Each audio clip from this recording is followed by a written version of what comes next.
itu mengenai satu hal atau dua hal lah ya. Jadi mengenai kalau teman-teman masih ingat, sebentar. Ini kan kalau kita manggil endpoint itu kan di Axios itu kan kita langsung nulis URL lengkapnya ya. Nah di di aplikasi kita nanti nggak seperti ini ya. Biasanya tuh yang biasa dilakukan tuh kayak gini doang. Nah, cara supaya mempersingkat codingan kita itu caranya gimana? Maksudnya mempersingkat itu mempersingkat endpoint ini ya, nggak usah diketik semua, nggak apa-apa. Untuk menghindari ini juga banyak perubahan di production nanti kan, tinggal diubah di env file aja nanti. Teman-teman akan belajar mengenai env file kalau udah kerja nanti. Nah, caranya gimana? Sebelum itu kan kita kalau post kan muncul error ini kan. Mana tadi? Wait. Nah, muncul error ini kan. Nah, cuman ini kayaknya akan lebih bagus kalau misalnya button kita ini di snack bar ini mempunyai background color ya teman-teman. Oleh karena itu kita bikin ya background color dulu ya. Bikin red 400. Kalau misalkan dia error. Terus kalau dioper nanti jadinya BG red 300. Tapi kalau misalnya sukses, ini jadinya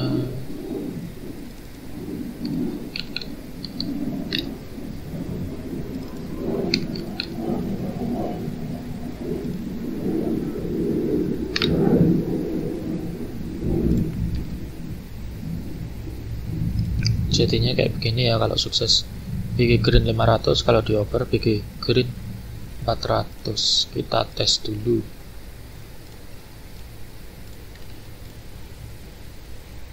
Oke, jadi nih itu doang untuk memperbaiki sedikit ya snack barnya. Sekarang lanjut ke ini ya, API endpoint itu ya. Ini kan ya. Nah, itu sebenarnya udah pernah saya post di Instagram, ini linknya bisa dibuka. Caranya itu berhubungan dengan nux.config.js. Tapi pertama kita install dulu dependency-nya di project nux.js kita. Caranya kayak gini. Yarn add nux.js proxy atau npm i nux.js proxy gitu. Tergantung teman-teman pakai package manager yang mana. Kalau saya pakai yarn jadinya seperti ini. Kedua, update nux.config.js kita. Oke, nux. Nah, terus ada penambahan modul di property modules. Oke, modules kan ya. Tambahin di sini proxy, kasih komentar lah ya biar jelas. Kemudian ada penambahan properti Axios dan properti proxy. Ya, properti Axios di sini sama proxy di sini. Oke, Axios di sini nggak pakai base URL tapi proxy-nya true. Oke, terus ada properti proxy. Proxy udah ada belum? Belum ada ya. Kita bikin di bawah sini.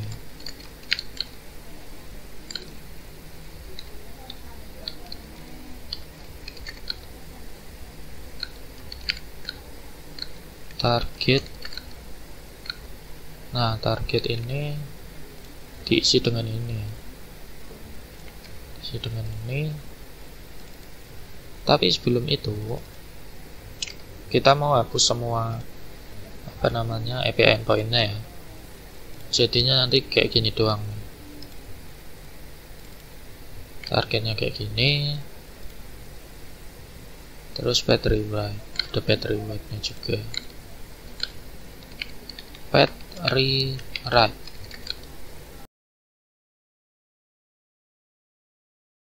Nah, artinya apa sih sebenarnya codingan property proxy ini? Jadi misalnya kita itu selesai API slash user gini, itu nanti masuknya ke tadi ya, kayak tadi ya, JSON placeholder slash user, nanti masuknya kayak gitu. Nah tapi kayak gini doang harusnya udah bener ya, slash user gini doang. Nah biasanya itu kalau kita bikin aplikasi ya, biasanya itu saya bikinnya kayak gini, API base URL gitu. Atau ini artinya apa? Jadi itu sebenarnya kemungkinan kita akan bikin file .env kayak gini, yang isinya nanti API endpoint kita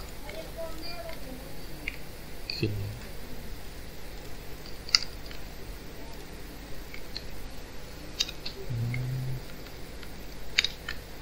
Nah nanti kalau misalnya kita mau pindah server atau ganti domain, kita tinggal ubah ini doang nih, nggak perlu ngubah file next.config.js terus nge-rebuild aplikasi kita, nggak perlu. Tinggal bikin ini aja, terus dijalanin lagi ya, npm run startnya dijalanin lagi begitu, atau yarn start ya. Kalau ini kan di dev, makanya kita pakai yarn dev.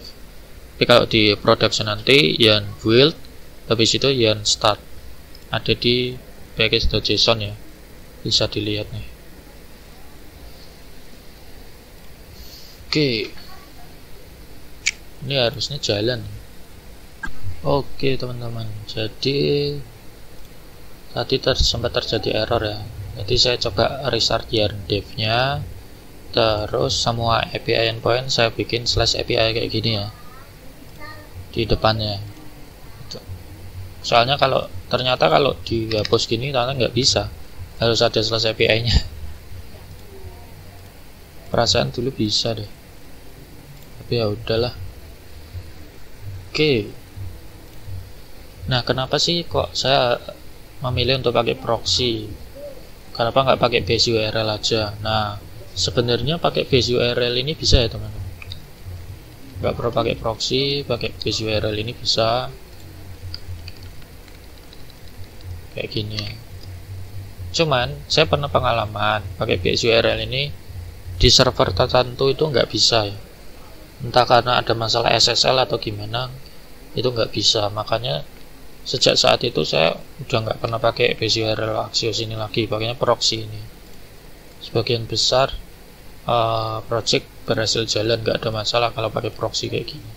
Nah kalau teman-teman yang lebih berpengalaman, mungkin lebih tahu mengenai hal ini, bisa komentar aja ya, ngasih solusi atau ngasih kritik lah, bahwa mungkin kalau misalnya pakai proxy ini mungkin kurang tepat ya, nggak apa-apa, ditulis di komentar aja. Oke. Nah selanjutnya, kemarin itu saya lupa ngasih penjelasan mengenai snack bar ini ya teman-teman. Jadi kan kita bikin snack bar itu di pojok kiri bawah ini kan ya.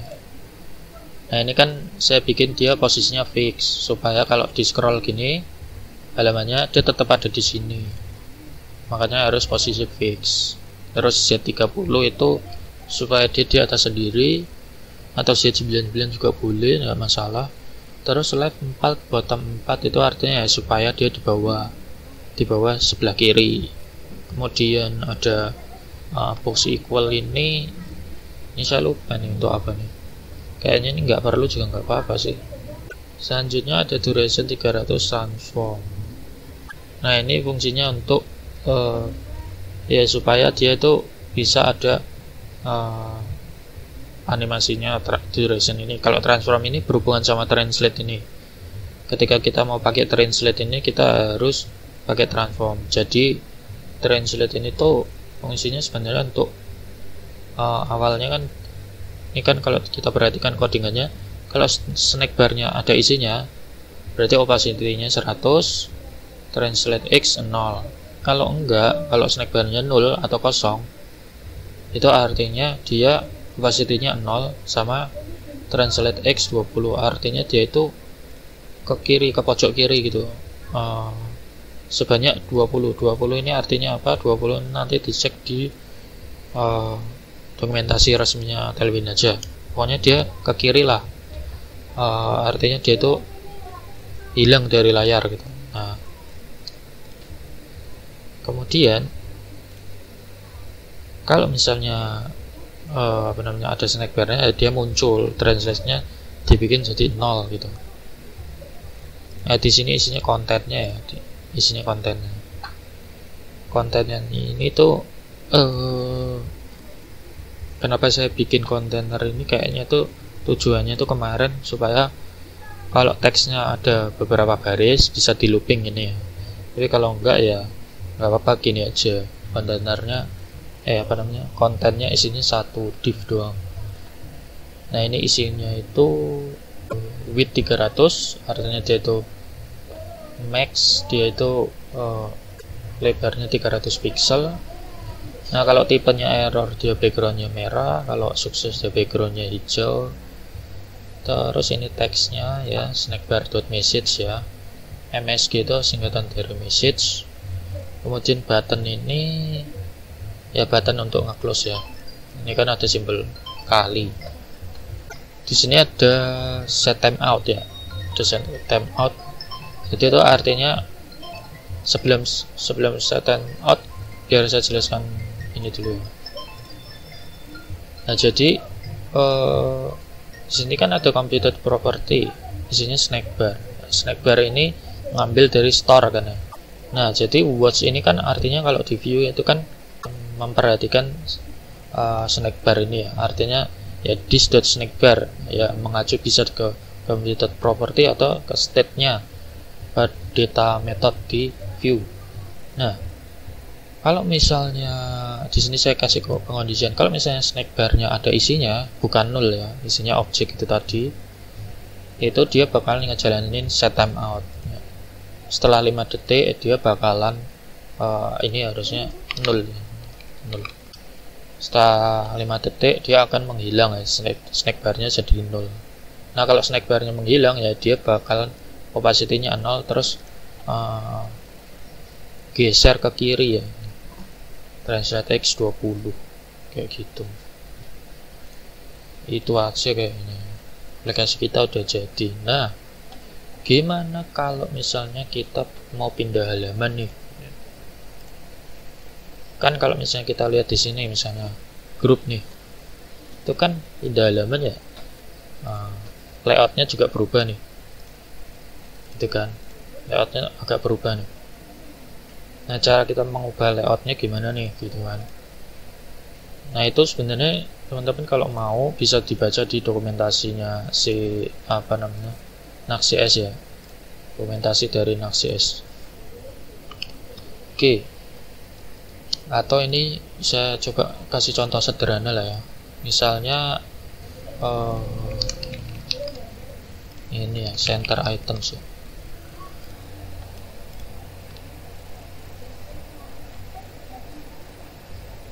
Oke, ini kayaknya apa ya, ketika di over aja kali ya,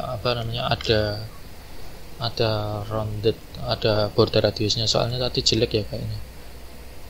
Kalau kita klik di sini, nah itu kayak ada animasi sedikit yang jelek gitu. Kalau kayak gini kan, nah ini nggak kelihatan ini. nggak terlalu kelihatan ya. Nah, ini kenapa bisa aktif semua ya, karena ini kan hashtag semua ya, URL-nya hashtag semua. Oke, ini berarti nggak boleh hashtag nih. Kita pindah ke sini aja. Ini jangan hashtag tapi katakanlah grup ini. Ini kan grup ya, groups ini aja.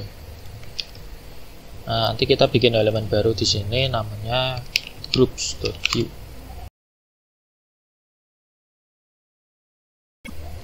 Ini kita coba tes dulu ya.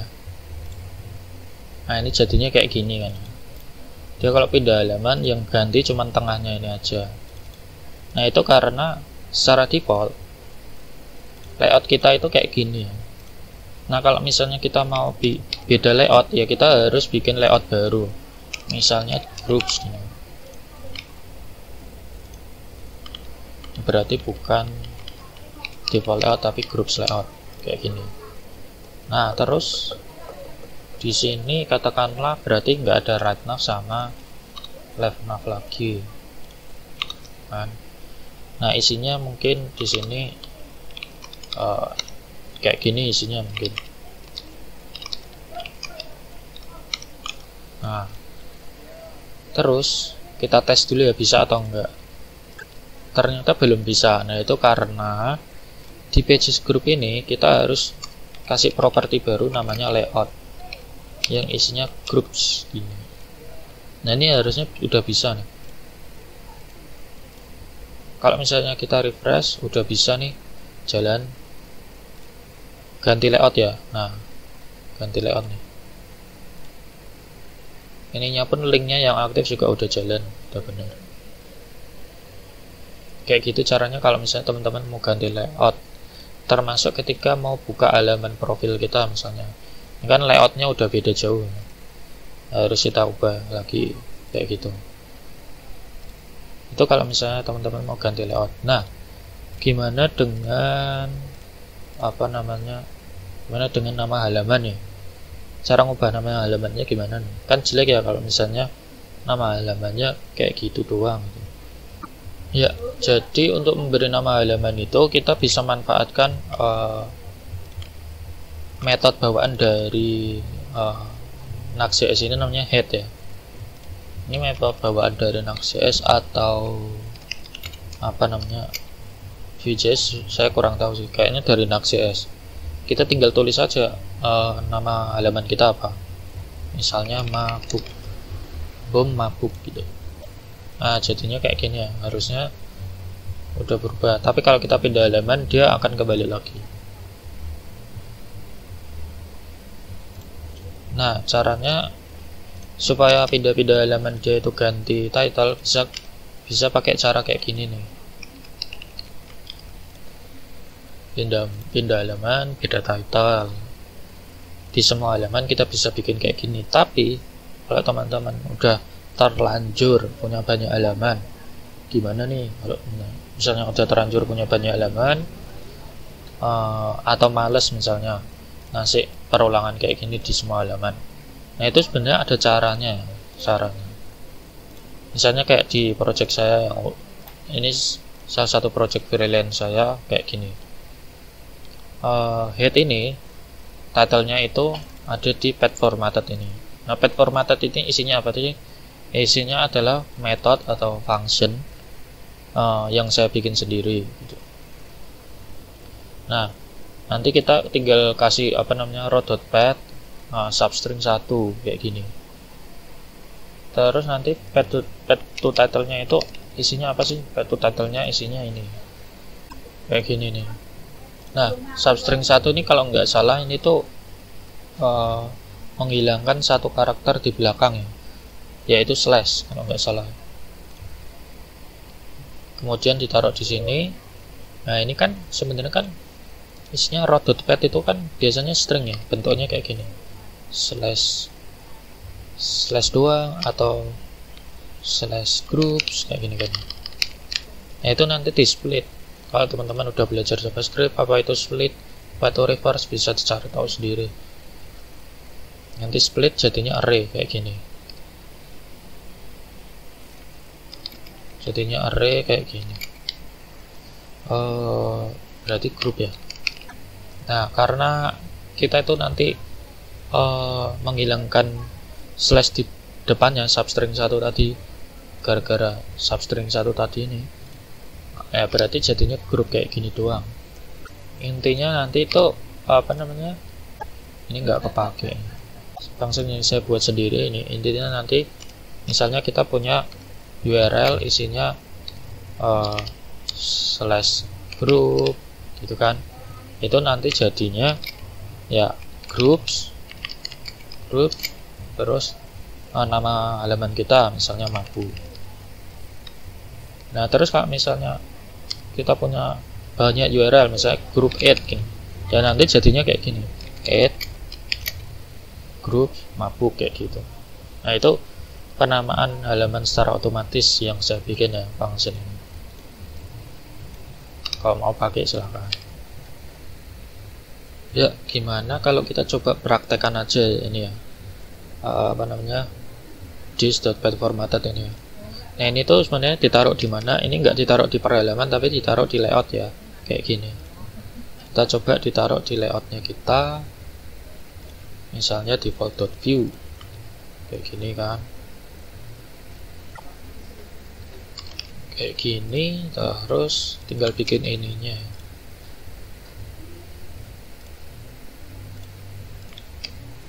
Itu biasanya saya bikin folder baru namanya helpers. Di sini isinya file-file JavaScript ya, untuk membantu pekerjaan kita.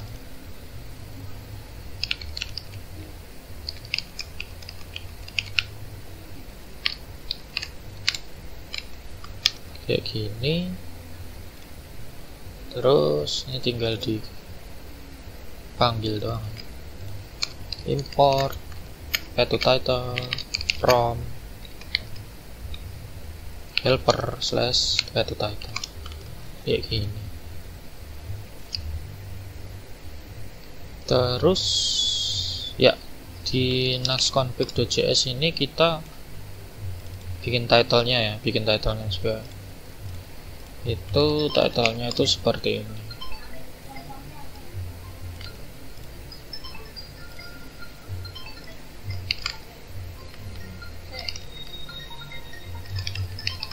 Nah seperti ini. Oke, sepertinya saya masih ada satu hal lagi yang kurang, yaitu saya belum bikin file JavaScript ini ya, uppercase first letter. Oke, kita bikin dulu. Oke, salah. Helper uppercase first letter. Uppercase first letter ini fungsinya cuma untuk ini doang sih, membuat string kita yang huruf awalnya itu jadi huruf besar. Tuh. Kita coba buka dulu. Kita coba masuk ke elemen grup. Oh ya, di elemen grup ini masih ini ya, masih ada ininya. Kita coba komentari dulu berhasil jalan atau enggak.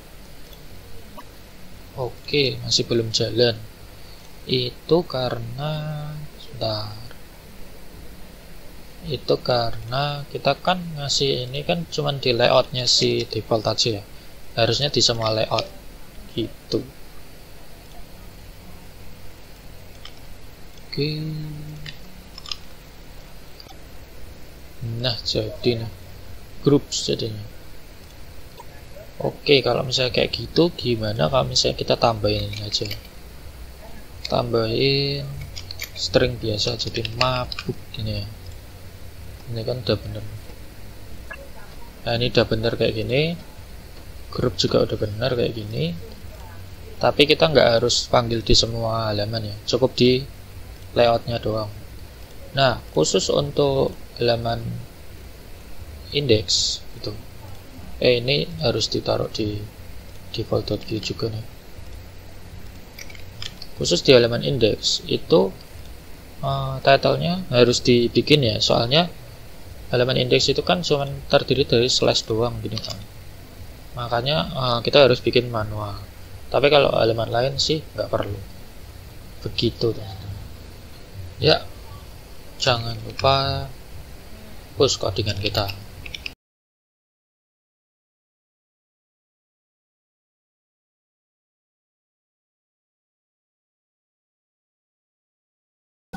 Sudah selesai.